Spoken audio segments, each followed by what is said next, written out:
Ladies and gentlemen, friends and family, thank you so much for being a part of this. Thank you so much for listening in as we do some reading together as a family. And I definitely consider all of you guys part of my family. Those who are our family are qualified by those who are doing the will of our Creator. And the will of our Creator is not something that is a mystery.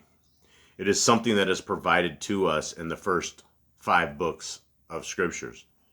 In the books of Genesis, Exodus, Leviticus, Numbers, and Deuteronomy, we find a different path forward. We find a way that our Creator has said, I want you to live, I want you to operate, I want you to do things my way.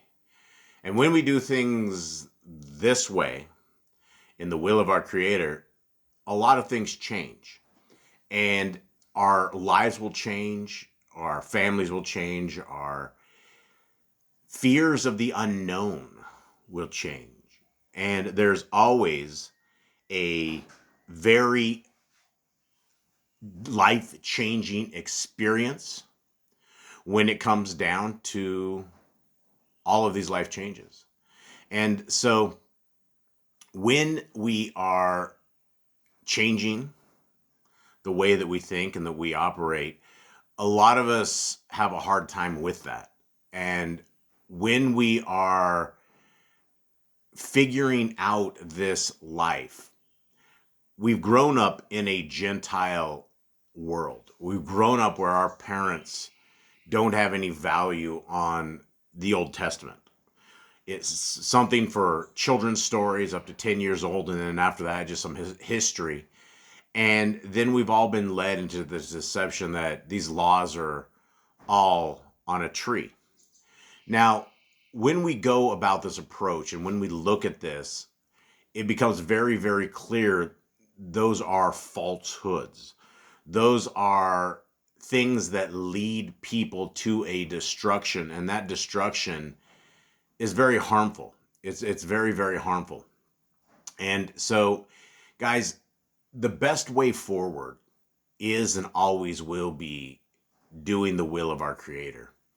And when we're talking about the will of our Creator, we're talking about blessings, and we're talking about the things that make us healthy, it makes our families healthy, it makes all of us a different group of people.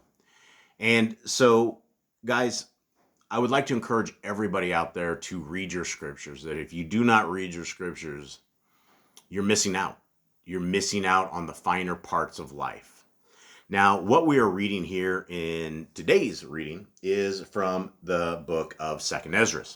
And for anybody that has not read the first book of Ezra, we have read it now as a group, as a team. And it was a lineage. It was a lineage of the 3 tribes, 2.1 tribes, basically the Benjamins, the Yehudiths, the Judahs, Benjamin, and a little fraction of the Levites that were coming out of exile. And they were coming out of Babylonian captivity. And when they were in there for 70 years, they picked up a lot of bad things. They picked up things like the Kabbalah and the Zohar, and they added this to their rules and regulations. And because of the rules and regulations that they added this to, they break the commandment, Deuteronomy 4:2, that says we do not add to or take away from the Torah. And so when we are looking at scriptures, and the scriptures you're looking at right before you is called the Yah Scriptures. And the Yah Scriptures is a beautiful, beautiful book. It's the greatest English translation you guys will ever find. And it is one of these things that we are able to get Bibles into prisons. And this is, it became something that it was never, ever supposed to be. We had no idea that this would become one of the most favorite scriptures that are out there. And we're getting orders from all over the U.S., all over the world. People love the Big Blue Book. And you chuckle when you'll see the Big Blue Book in person, because it's hard to describe what you're looking at in front of you. You're looking at nearly a 7-pound scriptures. that is large print. It's 3,153 pages, and it has all of the Apocrypha. We're talking a total of 103 books. And when we have 103 books before us, we end up with books like 1st Ezra and 2nd Ezra, books of Enoch, Jasher, Jubilees, all the Testament of the Patriarchs. There's books that are just very, very incredible. And the book that we're reading today is 2nd Ezra. It's the second chapter. And the very first chapter, we're going to do a little recap. And for those who want Yah Scriptures, it is available at YHWH.com. You can also get all the free versions. You can download the free versions right there. You can, without a shadow of a doubt, you can get all of them, right? You can. It's every platform. You have the eSword module. You have the Google Android app. You have versions that work on Apple. All of these things. And so let us get into this. And the first chapter, the recap of the first chapter of 2nd Ezra is Yahuwah speaks directly to Ezra. And he's declaring his displeasure with the people of Yisrael for their disobedience, despite all the wonders he performed for them. And guys, we have the same books and the same writings that show us all the works and the wonders that our Creator did. And our Creator, if you are listening to this, number one, our Creator has emboldened you and opened your ears and eyes that you are able to see and you are able to hear. And for that, we need to thank him. Not only that, is he has provided for us in these last days a copy of Scriptures. It doesn't matter which translation you begin in. It matters that you are obedient to the laws, statutes, and commandments of our Creator. Even in the corrupted King James Version that has taken the name of our Creator out over 7,000 times, you can still figure out the laws, statutes, and commandments that our Creator has said. Things like, don't look at your kids naked, keep his appointed times, keep the Shabbats, don't drink blood, don't eat the fat. Do what you say you're going to do. If you make an oath to our Creator, you keep this oath. And so as we are figuring all of this out and this lifestyle that we are trying to figure out, when our Creator was telling Ezra his displeasure in the people because they were disobedient, this is the same displeasure that our Creator has today in this world where there is disobedience, right? A lot of people have nailed the laws of our Creator to the cross. That's called disobedience. That's called lawlessness. And our Messiah, Yahushua, there were no J's in Hebrew, he very clearly says that the lawless will be told to depart from him. So as our Creator's talking to Ezra, he also reminds him how he brought all of the people of Yisrael out of Mitzrayim, out of Egypt, with mighty signs, and he fed them in the wilderness and gave them the righteous laws, yet they turned away. And then Yahuwah starts lamenting how they rejected his prophets, desecrated his instruction, acted worse than the nations he drove out before them. He also contrasts their rebellion with the righteousness he had called them to, asking, what more could I have done for you? He declares that because Israel has forsaken him, he will now call upon other nations who will listen. Those who have not known him will now revere his name. These nations, though not originally his people, will respond with obedience and thanksgiving while his chosen ones continue in the rebellion. Yahuwah, through Ezra, delivers a stern warning. Those who disregard his commands and do not show reverence will be forsaken, but those who fear him, wherever they are, will receive favor and be gathered together as his people. So guys, with that, let us get into this reading today of the 2nd Ezra, chapter 2. As we figure out what our Creator wants for all of us, and as we embark down these end times, these are, again, all of the scriptures you guys can get from Yah Scriptures, and I'm can't wait to get further into 2nd Ezra, because Ezra does some stuff for us in terms of fasting and praying and doing all sorts of stuff that is it's amazing. And so we have this information because Ezra is such a legend. So let us begin into this. 2nd Ezra 2, chapter 2. Thus says Yahuwah, I brought this people out of bondage, and I gave them my commands.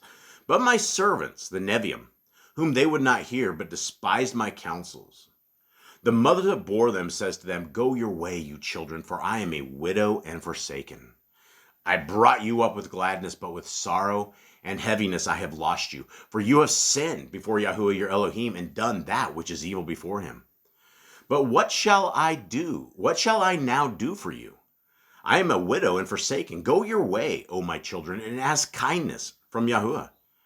As for me, O Father, I call upon you for a witness over the mother of these children who would not guard my covenant, that you bring them to confusion and their mother to ruin, that there may be no offspring from them. Let them be scattered abroad among the Gentiles. Let their names be blotted out from the earth, for they have despised my covenant. Woe to you, Asshur, that you hide the unrighteous within you.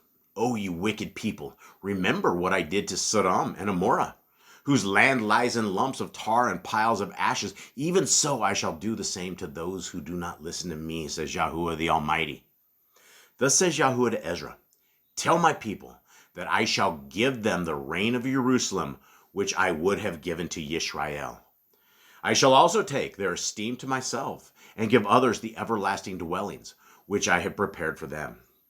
They shall have the tree of Kai, for an ointment of sweet savour. They shall neither labor nor be weary. Go, and you shall receive. Pray that your days are few, that they may be shortened. The rain is already prepared for you. Watch. Call the Shamayim and earth to witness, for I have broken the evil in pieces and created the good, for I live, says YHWH. Mother, embrace your children and bring them up in gladness. Make their feet as steady as a pillar, for I have chosen you, says YHWH. And those who are dead I shall raise up again from their places and bring them out of the graves, for I have acknowledged my name in Yisrael. Do not fear, you mother of the children, for I have chosen you, says YHWH. For your help I shall send my servants Yeshayahu and Yirmiyahu, after whose counsel I have kadosh, and prepared for you 12 trees laden with different fruits, and as many fountains flowing with milk and honey, and 7 mighty mountains on which there grow roses and lilies, whereby I shall fill your children with joy. Do right to the widow, judge for the fatherless, give to the poor, defend the orphan, clothe the naked, heal the broken and the weak. Do not mock a lame man, defend the crippled, and let the blind man come into the sight of my brightness. Guard the old and young within your walls. Wherever you find the dead, take them and bury them, and I shall give you the first place in my resurrection. Remain, O my people, and take your rest, for your rest is still to come. Nourish your children, O you good nurse. Establish their feet. As for the servants who I have given you, not one of them shall perish, for I shall require them from among your number. Do not be weary, for when the day of trouble and heaviness comes, others shall weep and be sorrowful, but you shall be joyful and have abundance. The Gentiles shall envy you, but they shall be able to do naught against you, says YHWH. My hand shall cover you, so that your children shall not see Sheol. Be joyful, O you mother, with your children, for I shall deliver you, says YHWH. Remember your children who sleep, for I shall bring them out from the breadth of the earth, and show kindness to them, for I am kind, says YHWH Almighty. Embrace your children until I come and show kindness to them, for my wells run over and my favor does not fail. I, Ezra, received a command from YHWH on Mount Korev that I should go to Yisrael. But when I came to them, they disregarded and despised the command of YHWH. And therefore I say unto you, O you Gentiles that hear and understand, look for your shepherd. He shall give you everlasting rest, for he is near at hand, who shall come at the end of the world. Be ready for the reward of the rain, for the everlasting light shall shine upon you forever. Flee the shadow of this world. Receive the joy of your esteem. I witness of my Savior openly. Oh, receive the gift that is given you, and be glad, giving thanks to he who has led you to the reign of the Shamayim. Arise and stand. See the number of those who are sealed at the feast of YHWH, who have departed from the shadow of this world and have received garments of esteem from YHWH. Take your number, O Zion, and enclose those in you who are clothed in white, who have filled the law of YHWH. The number of your children, whom you long for, is filled. Plead the power of YHWH, that your people, who have been called from the beginning, may be kadosh. I, Ezra, saw upon Mount Zion a great people, whom I could not number, and they all praised Yahuwah with songs. And in the midst of them there was a young man of tall stature, taller than all the rest, and upon every one of their heads he placed crowns, and was more exalted, at which I marveled at greatly. So I asked the messenger and said, Master, who are these? He answered and said to me, These are those who have put off the mortal garments, and put on the immortal, and have confessed the name of Elohim. Now they are crowned and receive palms. Then I said to the messenger, What young man is this who crowns them and gives them palms in their hands? So he answered and said to me, It is the Son of Elohim, who they have confessed in the world. Then I began to greatly commend those who stood so steadfastly for the name of Yahuwah. Then the messenger said to me, Go your way, and tell my people how great and how many are the wonders of Yahuwah your Elohim, which you have seen. Now that is a very heavy chapter. And in this chapter, it is the same theme that all of scriptures have for us.